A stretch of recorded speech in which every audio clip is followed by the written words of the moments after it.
ఆత్మీయ గోదావరి ప్రేక్షకులకు నమస్కారం. ఈరోజు మరో సరికొత్త స్టోరీ మీ ముందుకు తెస్తున్నాం. ఈ స్టోరీ మీకు నచ్చితే మీ మిత్రులు అందరికీ షేర్ చేసేయండి. 1921 మూగీ చిత్రాలతో మన తెలుగు నేలపై మొదలైన ఒక అద్భుత దృశ్యకావ్యం నేడు 2026 నాటికి ప్రపంచ వేదికపై తెలుగు సినిమా అంటే ఏమిటో చూపిస్తోంది. మాటలు నేర్చుకుని, పాటలు పాడుకునుకుని, రంగులు అద్దుకుని, బ్లాక్ అండ్ వైట్ నుంచి విజువల్ వండర్స్ వరకు సాగిన ఈ ప్రస్థానంలో ఎన్నో మైలురాళ్లు ఉన్నాయి.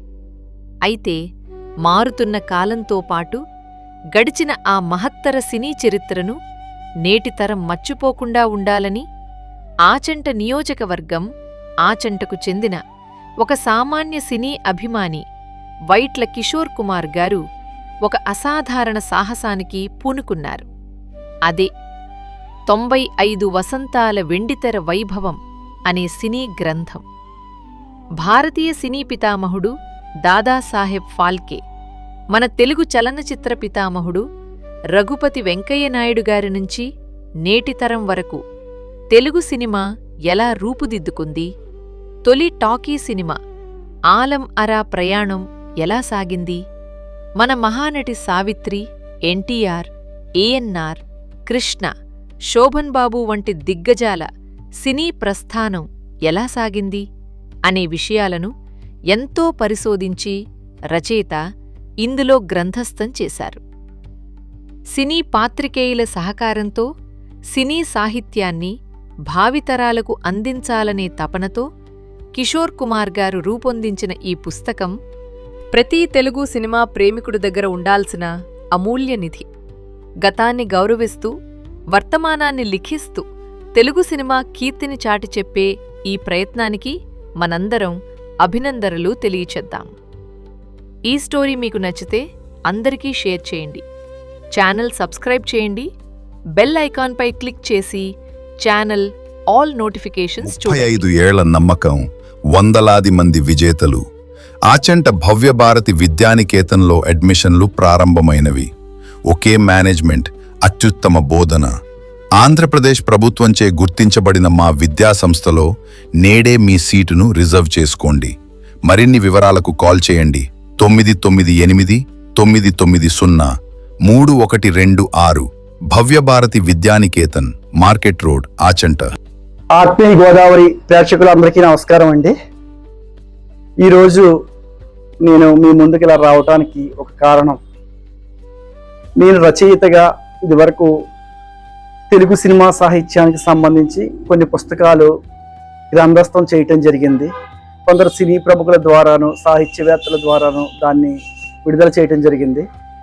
ఇటీవల తెలుగు సినిమా చరిత్ర అంటే మన తొలి తెలుగు టాకీ 1931 నుంచి ఈ 2025 వరకు ఉన్న 95 ఏళ్ల తెలుగు చలనచిత్ర చరిత్రని ఒక గ్రంథం రూపంలో తీసుకురావాలి, భావితరాలకు అందించాలనే సంకల్పంతో నేను ఈ ఒక సినీ గ్రంథాన్ని, వెండితెర వైభవం అని సినీ గ్రంథాన్ని రూపొందించడం జరిగింది.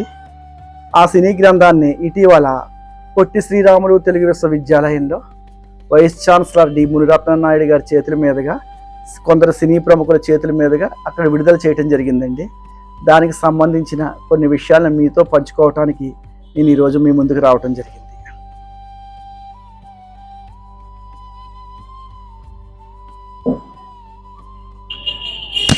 ఇదే రండి నేను రూపొందించిన వెండితెర వైభవం అనే 95 ఏళ్ల తెలుగు సినిమా ప్రస్థానం. A4 సైజులో 450 పేజీలతో పూర్తి మల్టీ కలర్లో, అంటే ఇప్పుడున్న తరానికి ఆకర్షించేలా, అంటే వాళ్ళు కూడా ఈ యొక్క సినిమా చరిత్రని మనం తెలుసుకోవాలనే ఉద్దేశంతో నేను రూపొందించిన సినీ గ్రంథం అండి ఇది, వెండితెర వైభవం. ఇది విడుదల చేసిన వైస్ ఛాన్సలర్ గారు. వెండితెర వైభవం. ఈ వెండితెర వైభవాన్ని ప్రముఖ సినీ నటీనటులు, దివంగతులైన మహానటీనటులు, దర్శకులు, నిర్మాతలు వాళ్ళందరికీ అంకితం ఇవ్వటం జరిగింది. స్ఫూర్తి ప్రదాతలకు వందనం అంటూ ఈ సినిమా సాహిత్యాన్ని గ్రంథస్థం చేసిన అందరికీ కూడా కృతజ్ఞతలు తెలియజేస్తూ ఈ యొక్క వెండితెర వైభవం పుస్తకాన్ని నేను భారతీయ సినిమా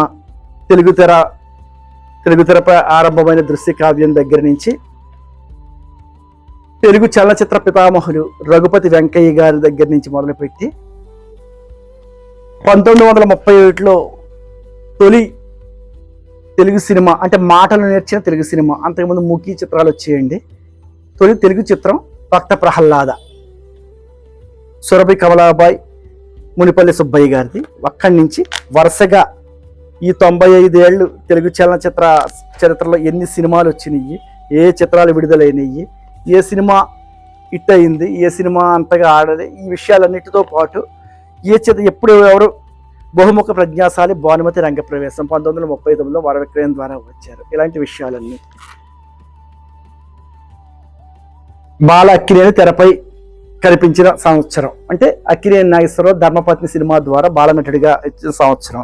ఇలా ఈ చిత్రాలన్నిటికీ కొన్ని ఇవన్నీ ఒక 100 పేజీలు ఈ యొక్క తెలుగు చలనచిత్ర ప్రస్థానం గురించి అయితే, తర్వాత 2025 వరకు రండి. 2019, 2021, 2025 అంటే 95 ఏళ్లకు చేరిన తెలుగు చిత్రసీమ ప్రస్థానం ఇక్కడ వరకు అయిన తర్వాత ఇక్కడి నుంచి మళ్ళీ అభినయం అంటే మన తెలుగు చలనచిత్ర సీమలో అభినయం మొట్టమొదటి నుంచి ఆనాటి నుంచి ఈనాటి ఉన్న నటీనటుల గురించి ఇవన్నీ.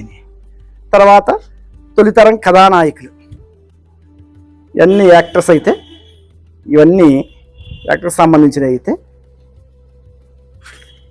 తొలితరం కథానాయకులు అంటే అప్పటి నుంచి హీరోలు హీరోయిన్స్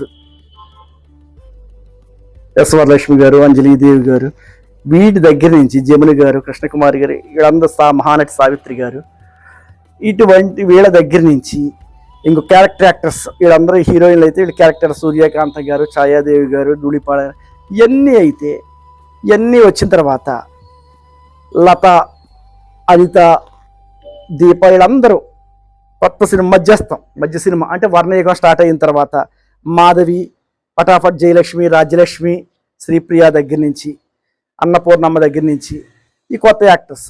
తర్వాత నవీన యుగంలో అనుష్క, సమంత, త్రిష వీళ్ళ వరకు, వీళ్ళ దగ్గర నుంచి మన కొత్త తరం హీరోలు మహేష్ బాబు, జూనియర్ ఎన్టీఆర్, వీళ్ళందరి ప్రస్థానంతో ఇక్కడ వరకు ఇగో వీళ్ళ హాస్యనటులు. వర్ణయుగంలో హాస్యనటులు, స్వర్ణయుగంలో కొంతమంది ఉన్నారు, వర్ణయుగంలో హాస్యనటులు. ఇది అయిపోతే ఇక్కడి నుంచి దర్శకత్వం అండి. స్వర్ణయుగం దర్శకులు కాడి నుంచి ఇప్పుడు ఉన్న దర్శకులు వీళ్ళందరూ హెచ్ఎం రెడ్డి గారు, బిఎన్ రెడ్డి గారు, గోడవల్లి రామబ్రహ్మం గారు, కేవీ రెడ్డి గారు, కమలాకర్ కామేశ్వరరావు గారు, పి పుల్లయ్య గారు, సి పుల్లయ్య గారు, ఎన్టీ రామారావు గారు కూడా దర్శకత్వం. విఠలాచార్య గారు, కమలాకర్ కామేశ్వరరావు గారు, బిఆర్ పంతులు గారు, వీళ్ళందరి దగ్గర నుంచి ఇప్పుడున్న దర్శకుల దాకా వీళ్ళందరూ దర్శకులు అయితే, ఇప్పుడున్న దర్శకులు రామ్ గోపాల్ వర్మ గారు అయితే, రేలంగి నరసింహారావు గారు అయితే, విజయబాపినేడి గారు, రవిరాజా పినిశెట్టి గారు, పూరి జగన్నాథ్ గారు, వీళ్ళందరూ ఇప్పుడున్న రాజమౌళి గారు స్టార్ డైరెక్టర్స్ వీళ్ళందరి గురించి కూడా రాయటం జరిగింది. దాని తర్వాత నిర్మాతలు, తొలితరం నిర్మాతలు బిఎన్ రెడ్డి గారు కానీ, జెమినీ స్టూడియో వాసన్ గారు కానీ, మీర్జాపురం రాజా గారు కానీ, వీళ్ళందరూ ఏవిఎం మొయ్యప్పని గారు, ఇక్కడి నుంచి మొత్తం ఇప్పుడున్న ఈ రామానాయుడు గారు వీళ్ళందరి గురించి రాస్తూ అనురాధాదేవి గారు, వడ్డే రమేష్ గారు, విబి రాజేంద్ర ప్రసాద్ గారు, జగపతి బాబు గారు తండ్రి, జగపతి ఆర్ట్స్ పిక్చర్స్ అధినేత, తమ్మారెడ్డి భరద్వాజ్ గారు, ఎస్టి లాల్ గారు, అశ్విని దత్ గారు, వీళ్ళందరూ నిర్మాతలు. ఈ నిర్మాతలు ఎక్కడి వరకు అంటే మన దిల్ రాజు గారు, అల్లు అరవింద్ గారు. ఈ ప్రత్యేక పేజీలో బాపు రమణీయం. తర్వాత సంగీతం అండి, సంగీతం, సాహిత్యం, సాంకేతికం. ఇదంతా ఏంటంటే సంగీత దర్శకులు. తొలి సంగీత దర్శకులు గాలిపెంచల నరసింహారావు గారు, ఓగిరాల రామచంద్రరావు గారు, సిఆర్ సుబ్బరామన్ గారు, దేవదాస్ భీమవరం నరసింహారావు, వీళ్ళందరూ తొలి సినిమా దర్శకులు. ఇంకా రసాలూరు సాలూరు రాజేశ్వరరావు గారు, పెంజాల నాగేశ్వరరావు గారు అయితే వీళ్ళు స్వర్ణయుగ దర్శకులు. ఇది చెప్పక్కర్లేదు. టీవీ రాజు గారు, కేవీ మహాదేవన్ మామ కేబి మహదేవన్ గారు. ఇటువంటి అద్భుతమైన సంగీత దర్శకులు సుచార దక్షిణామూర్తి గారు, రాజన్ నాగేంద్ర, విజయ కృష్ణమూర్తి గారు, మాస్టర్ వేణు గారు. ఈయన మాస్టర్ వేణు గారు భానుచంద్ర గారు తండ్రి అండి. ఈయన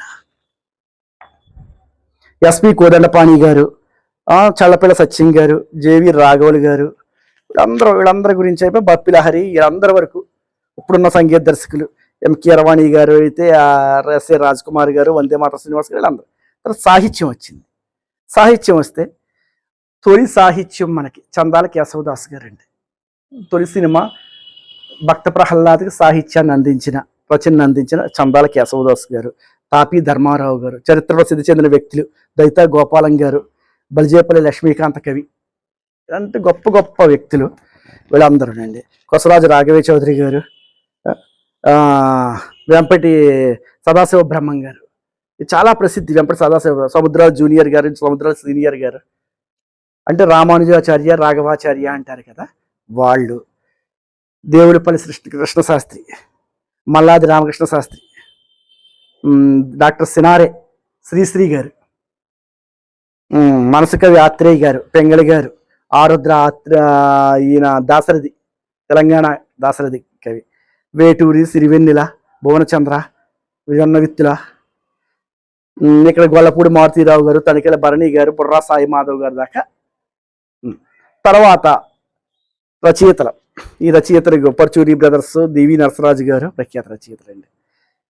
ఈ శ్రీ రామారావు గారు, జాలాది రాజారావు గారు, పి రాజేంద్ర కుమార్ గారు, వెన్నెలకంటి గారు. తర్వాత నాట్యం, తొలితరం నుంచి నాట్యం. కమలా లక్ష్మణ్, ఆర్కే లక్ష్మణ్ భార్య, ప్రముఖ కార్టూనిస్ట్ ఆర్కే లక్ష్మణ్ ఉన్నారు కదండి, ఆయన భార్య. పద్మిని ప్రియదర్శిని, జయశ్రీ, పశ్చిమ గోదావరి జిల్లా ఆవిడి జయశ్రీ. ఈవిడి పివి సరోజ్ గారు, నటీమణి, నర్తకీమణి కూడా.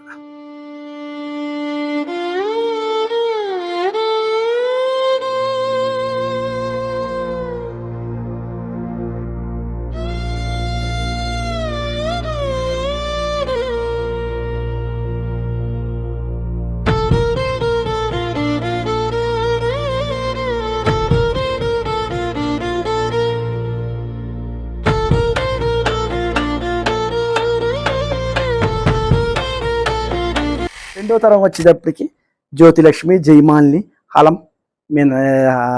జయకుమారి వీళ్ళు. తర్వాత మూడో తరం వచ్చేటప్పటికి సిల్క్స్మిత, జ్యోతిలక్ష్మి, మమ్మాయితకి, అనురాధ వీళ్ళు. ఇలా నర్తకి మళ్ళీ అందరూ.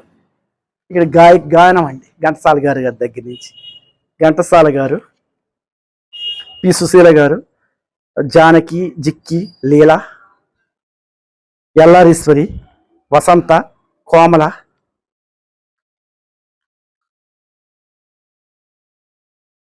మన సగర్వంగా తలెత్తి మురిసే గాయనీమణి అండి ఎంఎల్ వసంత కుమారి గారు. నటి మణి శ్రీ విద్య గారు వాళ్ళ తల్లి, భారతరత్న భారత కోకిల ఎంఎస్ సుబ్బలక్ష్మి గారు.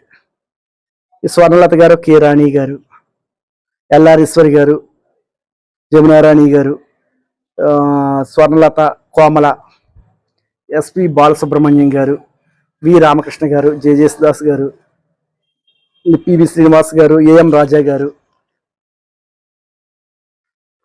మంగళంపల్లి బాలమురళీ కృష్ణ. ఈ తెలుగులో తక్కువ, తమిళంలో సుప్రసిద్ధ గాయకుడు అండి ఎం సౌందరరాజన్. సోలమంగళం రాజ్యలక్ష్మి, ఈ సోలమంగళం సిస్టర్స్ అని జయలక్ష్మి, రాజ్యలక్ష్మి. ఇప్పుడు సినిమాల్లో రాజ్యలక్ష్మి గారు పాడారు. ప్రతిభాది భయంకర శ్రీనివాస్ అంటే తెలియదు, పిబి శ్రీనివాస్ అంటే మనకి అర్థమైపోతుంది ఈజీగాను. ఇటువంటి వ్యక్తులందరూ వీళ్ళు. వీళ్ళ తర్వాత తరం Madhava Peddi, Pithapuram, MS Narayana, G Anand. MS Narayana గారు, ఇది ఎంఎస్ నారాయణ హనుమాన్ చాలీసాని మనకి పఠించి ఈరోజు హనుమాన్ చాలీసా ప్రతిరోజు వింటున్నామంటే ఆయన. తర్వాత చిత్ర గారు, సునీత గారు, మనో గారు, కౌసల్య, హరిహరన్, ఇవందరూ నవ్వుతారు. అంటే ఛాయాగ్రాహకులు. తెలుగు సినిమాలో స్వర్ణయుగం కాడి నుంచి వర్ణయుగం వరకు అద్భుతంగా స్క్రీన్ ప్లేని చూపించిన మార్కస్ బాట్లే, ఆంగ్లో ఇండియన్ ఆయన, అద్భుతం. రవికాంత్ నగాయిచ్ టిక్ ఫోటోగ్రఫీని మొట్టమొదటిగా నేర్పిందండి. టిక్ ఫోటోగ్రఫీ అంటే ఏంటో నేర్పింది. కమల్ ఘోష్, ఏ విన్సెంట్, గొప్ప గొప్ప ఛాయాగ్రాహకులు. మన కొత్త తరానికి వస్తే ఎస్ గోపాల్ రెడ్డి గారు, విఎస్ఆర్ స్వామి గారు, లోక్ సింగ్ గారు, శ్యామ్ నాయుడు, చోటాకే నాయుడు ఇప్పుడు ప్రస్తుతం ఉన్న ఛాయాగ్రాహకులు. తర్వాత కొరియోగ్రాఫర్స్ అంటే నృత్య దర్శకత్వం వేంపటి సత్యం గారు, పశుపతి కృష్ణమూర్తి గారు, వేదాంతం రాఘవయ్య గారు, ఈయన దర్శకులు నృత్య దర్శకులు కూడా. వీళ్ళందరూ కూచిపూడిలో పుట్టారండి, కృష్ణా జిల్లా. సలీం గారు, ఒకప్పుడు సలీం గారు సినిమా లేకుండా ఏ నృత్య దర్శకత్వం ఉండేది, ఎక్కడ చూసినా నృత్య దర్శకుడు సలీం అని ఉండేది కొత్త సినిమాలకి. తర్వాత కె శివసుబ్రహ్మణ్యం, కె శివశంకర్, శివసుబ్రహ్మణ్యం, ప్రభుదేవ కొత్త తరంలో, Raghava Lawrence, Rakesh master, Johnny master, వీళ్ళు ఇప్పుడున్న తరంలో ఆర్ట్ డైరెక్టర్స్ అండి. అంటే సినిమాని అందంగా సెట్స్ అయ్యి రూపొందించడంలో ఏకే శేఖర్ గారు, ఇక దర్శకులు కూడా. శ్రీకాకుళం ఆంధ్ర మహావిష్ణు కథ ఈయన మాధవ పెద్ద గోఖలే, విజయవాడ చిత్రాలన్నింటికి తీసింది ఈయనేనండి. బి చలం గారు అద్భుతమైన, తోట తరణి గారు తెలుసు మీకు, అద్భుతమైన ఇప్పుడు రుద్రమదేవికి కానీ, అర్జున్ సినిమాలో మన మధుర మీనాక్షి టెంపుల్ కానీ తీర్చిదిద్దింది. స్టూడియోలు ఈ నిజంగా చేయడం అంటే ఒకప్పుడు అద్భుత సినిమా వేదికలు, Vahini studio, Vijaya studio, modern studio, AVM studio, తర్వాత జెమినీ స్టూడియో, తర్వాత పద్మాలయ స్టూడియో, సారథి స్టూడియో, ఇవన్నీ. తర్వాత మన తెలుగు వాళ్ళకి ఇక్కడ ఉన్న స్టూడియోలు Ramanaidu studio, Annapurna studio, Ramakrishna studio, ఇవన్నీ రామోజీ ఫిల్మ్ సిటీ, ఇవన్నీ ఒక అద్భుతమైన సినిమా వేదికలు. తర్వాత ఎడిటర్స్, మన సినిమా ఎంత అద్భుతంగా తీసినా కూడా ఎడిటర్స్ ఎంత అద్భుతంగా వాళ్ళు ఎడిట్ చేస్తే వస్తారో వాళ్ళందరూ ఫస్ట్ నుంచి ఉన్నారండి. అక్కినేని సంజీవ్ గారు, అక్కినేని శ్రీకర ప్రసాద్, కొన్ని వందల చిత్రాలకి. కోటగిరి వెంకటేశ్వరరావు గారు చూడండి, మీరు ఎక్కడ చూసినా కోటగిరి వెంకటేశ్వరరావు, కోటగిరి గోపాలరావు అని వస్తుంది. వీళ్ళందరూ కొన్ని వందల చిత్రాలు చేశారండి అక్కినేని శ్రీదేవి ఎడిటింగ్. విఎస్ఆర్ శర్మ, జేజే కృష్ణారావు, విజి కృష్ణారావు అండి ఈయన. తర్వాత గౌతమ్ రాజు, ఎడిటర్ గౌతమ్ రాజు తెలుసు కదండి. వీళ్ళందరూ ఏంటి, నందమూరి హరి ఇప్పుడున్న వాళ్ళు, అనిల్ భాను, ప్రవీణ్ పూడి, నవీన్ నూలి, వీళ్ళందరూ రండి. ఈ ఫైటర్స్, ఒకప్పుడు జానపద సినిమాల్లో ఫైట్ అన్నిటికి సోము గారండి. గుర్రాలు యుద్ధాలు, కత్తి యుద్ధాలు, ఇదన్నిటికి. తర్వాత రామలక్ష్మణ్ గురించి మనకు తెలుసు. వీళ్ళు కొత్త తరంలో ఇప్పుడు బాహుబలి, రుద్రమదేవి, వీళ్ళందరూ చేసిన కింగ్ సొలోమన్, పీటర్ హెయిన్స్, వీళ్ళందరూ రండి. తర్వాత మేకప్ ఆర్టిస్టుల గురించి కొంతమందికి తెలిసిందే. పీతాంబరం గారు, NTR personal makeup man, Haribabu గారు, ఇలాంటి వాళ్ళు ఈ డిస్ట్రిబ్యూటర్స్. ఈయన ఈశ్వర్ అంటే పబ్లిసిటీ డిజైనర్. కొసనా ఈశ్వర్రావు గారు అంటే తెలియని వాళ్ళు ఉండరండి. అద్భుతమైన సినిమా చూస్తే, ఆ వాల్ పోస్టర్ చూస్తే సినిమా చూడాలి అనిపించేంత అద్భుతంగా తీసిన వాళ్ళు అండి ఈయన. Publicity designer Anil Bhanu, Lanka Bhaskar, publicity Gangadhar, అందరూ పబ్లిసిటీ డిజైనర్స్ అండి.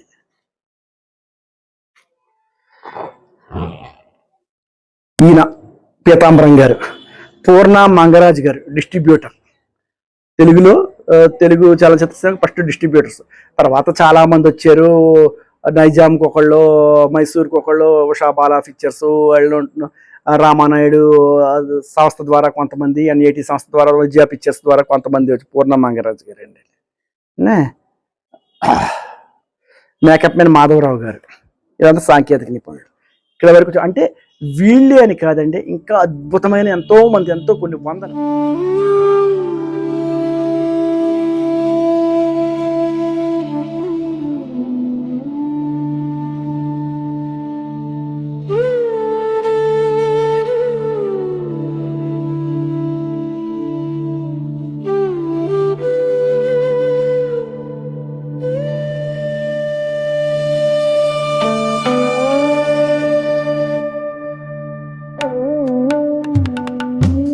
నిజంగా తెలుగు చలనచిత్ర చరిత్ర గురించి రాయాలంటే మహాభారతంలో 18 పర్వాలు అవుతుంది.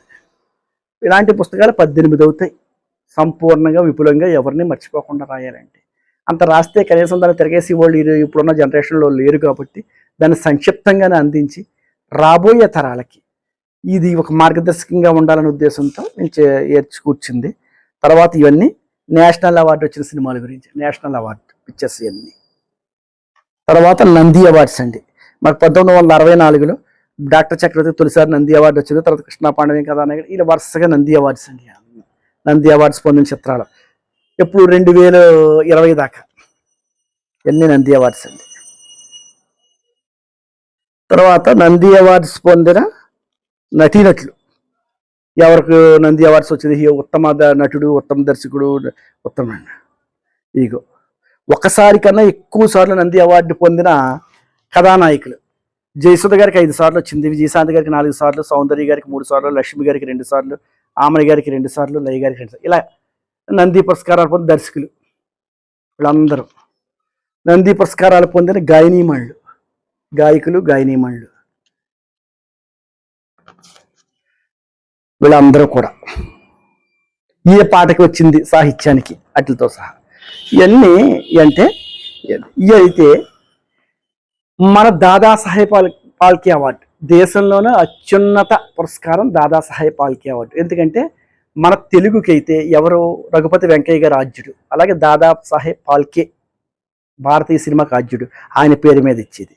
తొలి అవార్డు పైడి జయరాజ్, ఆయన తెలుగు వ్యక్తే కానీ హిందీలో ఇచ్చారండి ఆయన హిందీ ఫీల్డ్. కనవ వాళ్ళందరూ బిఎన్ రెడ్డి గారు, ఎల్వి ప్రసాద్ గారు, నాగిరెడ్డి గారు, అక్కినేని నాగేశ్వరరావు గారు, మన విశ్వనాథ్ గారు, రామానాయుడు గారు, ఇంతవరకు తెలుగు వ్యక్తులకి ఎవరెవరికి వచ్చిందని.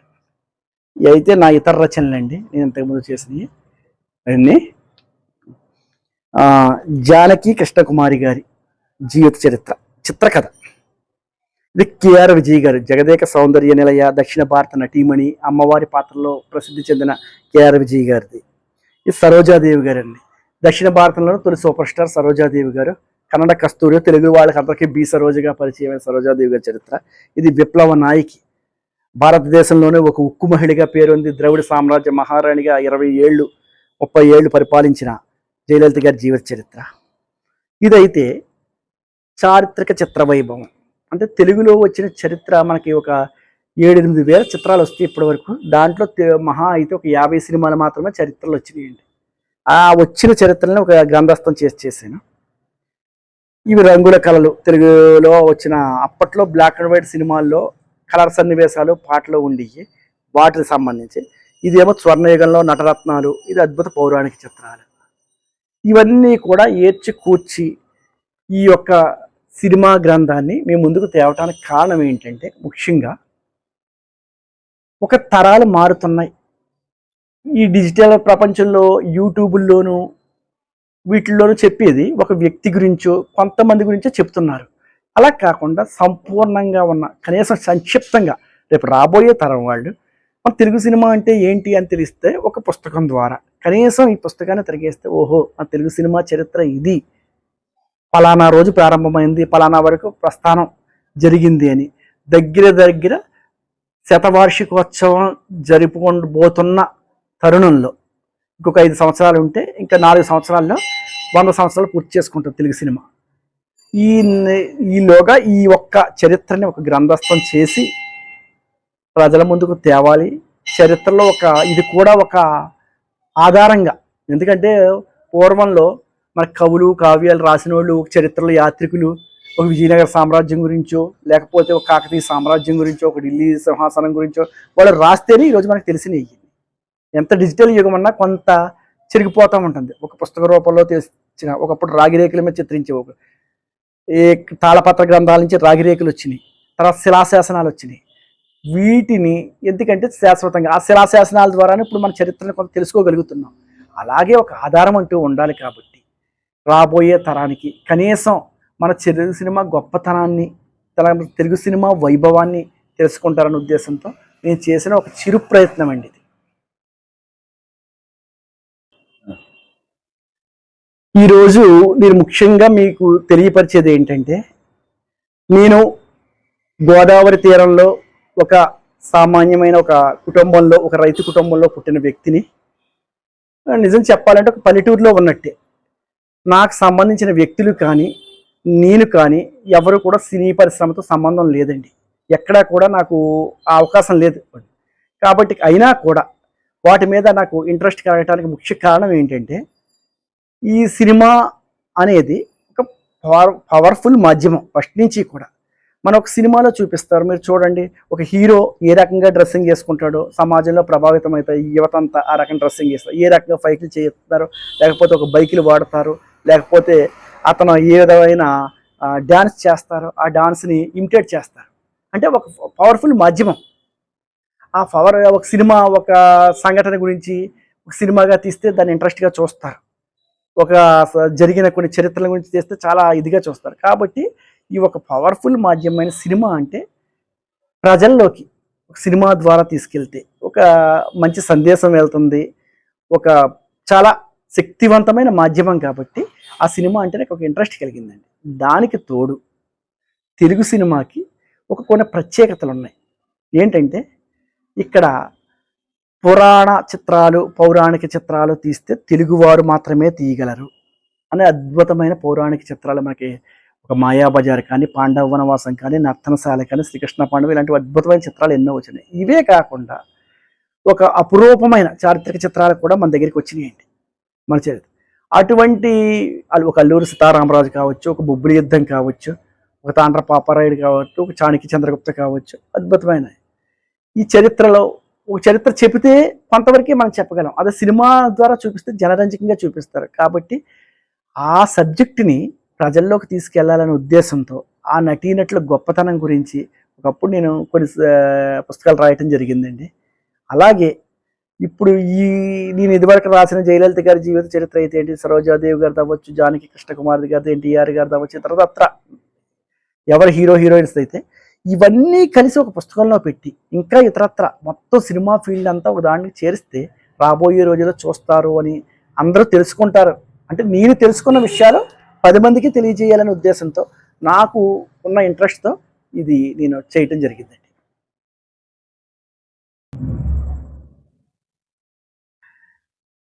గతం నుంచి కూడా సినిమా పరిశ్రమ మీద, సినిమా వ్యక్తుల మీద నేను అనేక పుస్తకాలు రాయటం వీటన్నీ జరిగిందండి. సినిమా రంగంలో ప్రతి వాళ్ళు కోరుకుంటారు ఒక యాక్టర్ అవ్వాలను, ఒక డైరెక్టర్ అవ్వాలను, ఒక ప్రొడ్యూసర్ అవ్వాలను, లేకపోతే ఒక స్టోరీ రైటర్ అవ్వాలను ప్రతి ఒక్కళ్ళు కోరుకుంటారు. అటువంటి అవకాశాలు అంటే నేను సినిమా మాధ్యమానికి కానీ, సినిమా పరిశ్రమకి కానీ చాలా దూరంగా సుదూర తీరంలో ఉన్నాను. మనకు సంబంధించిన వాళ్ళు ఎవ్వరూ సినిమా పరిశ్రమలో లేరు. నాకు ఎన్నో ఆలోచనలు ఉంటాయి. ఒక మంచి కథ, ఒక దేశభక్తికి సంబంధించిన కథ, లేకపోతే ఇప్పుడున్న సమాజాన్ని మంచి మార్గం వైపు నడిపించే ఒక కథ రాయాలని ఎన్నో ఆలోచనలు ఉన్నాయండి. రాయాలని నాకు ఎప్పటి నుంచో కోరిక ఉంది. అంటే ఆ రాయటానికి నేను మీకు అందరికీ తెలుసు కొంత రాజకీయాల్లో ఉన్నాను, దానికి చాలా సమయం రాజకీయాల కోసం వెచ్చించాను. కనీసం నా వంతుగా నాకు ఇష్టమైన ఫీల్డ్ గురించి ఒకటన్నా కొన్ని పుస్తకాలు అన్నది చేయాలని ఉద్దేశంతో చేశాను. రాబోయే కాలంలో కూడా నాకు చాలామంది అడుగుతున్నారు, ఆత్మీయులు, శ్రేయోభిలాషులు అన్న వాళ్ళు కూడా నువ్వు ఆ రంగంలో ప్రవేశించవచ్చు కదా, ఎందుకని కొంత కృషి చేయొచ్చు కదా, ఈ రాజకీయంలో కృషి చేసావు, వీటిలో కృషి చేసావు, ఇలా చెయ్యొచ్చు కదా అని. తప్పనిసరిగా భవిష్యత్తులో ఒక మంచి కథను, అంటే కథలు అందరూ రాస్తారు, గొప్ప గొప్ప రచయితలు ఉన్నారు, గొప్ప రచయితలు ఉన్నారు, అది కాదండి. నాకంటూ ఒక ఆలోచన ఉంటుంది, నాకంటూ ఒక విభిన్న సరళి ఉంటుంది. ఆ సరళి ద్వారా ఒక మంచి కథను తయారు చేసుకుని నేను కూడా ముందుకెళ్ళాలని నాకు కూడా ఆశగా ఉంది. తప్పనిసరిగా పెద్దల ఆశీస్సులతో ఇది కూడా నెరవేరుతుందని కోరుకుంటున్నాను. నేను ఇంత కష్టపడి సేకరించి దీన్ని ఒక పుస్తక రూపంలో తీసుకొచ్చానండి. ఇది మీ అందరి ఆదరాభిమానాలు అందుకోవాలని నేను కోరుకుంటున్నాను. అన్ని పుస్తక విక్రయ కేంద్రాల్లో కూడా ఈ పుస్తకాలు ఉంచడం జరిగింది. నవయుగ పబ్లికేషన్స్, నవోదయ పబ్లికేషన్స్, నవచేతన, విశాలాంధ్ర బుక్ హౌస్లు అన్నింటిలోనే వీటిని ఉంచడం జరిగింది. అంతేకాకుండా నా ఫోన్ నెంబర్ కూడా ఇక్కడ ఇస్తున్నానండి. మీకు ఎవరికైనా బుక్ కావాల్సిన చదవాలనుకున్న వాళ్ళు నాకు ఫోన్ చేస్తే దానికి సంబంధించి నేను మీకు పోస్ట్ ద్వారా ఈ పుస్తకాన్ని పంపిస్తాను. మీరందరూ కూడా ఈ పుస్తకాన్ని చూసి చదివి తీసుకుని మీరందరూ కూడా నన్ను ప్రోత్సహించాలని, నేను ముందుకు ఏదైనా ఇటువంటి మంచి పని చేయడానికి, ఇంత మంచి రచన చేయడానికి కూడా మీరు ఆలంబనగా నిలవాలని కోరుకుంటున్నాను. ముఖ్యంగా నేను చెప్పేది ఏంటంటే ఈ ఆత్మీయ గోదావరి ఛానల్ ద్వారా మీ అందరినీ కలుసుకోవటం, ఇలా మాట్లాడటం చాలా సంతోషంగా ఉందండి. ఎందుకంటే ఎప్పుడు కూడా ఆత్మీయ గోదావరి ఛానల్ ఆధ్యాత్మిక కార్యక్రమాలు కానీ, సాహిత్యపరమైన కార్యక్రమాలు కానీ, మంచి ఉపయోగకరమైన సమాజ ప్రయోజనకరమైన విషయాల్ని ముందుకు అందిస్తూ ముందుకు తీసుకెళ్తుంది. ఈ ఆత్మీయ గోదావరి ఎంతో ప్రోత్సహించి ప్రతిసారి కూడా ఆదరిస్తున్నారు.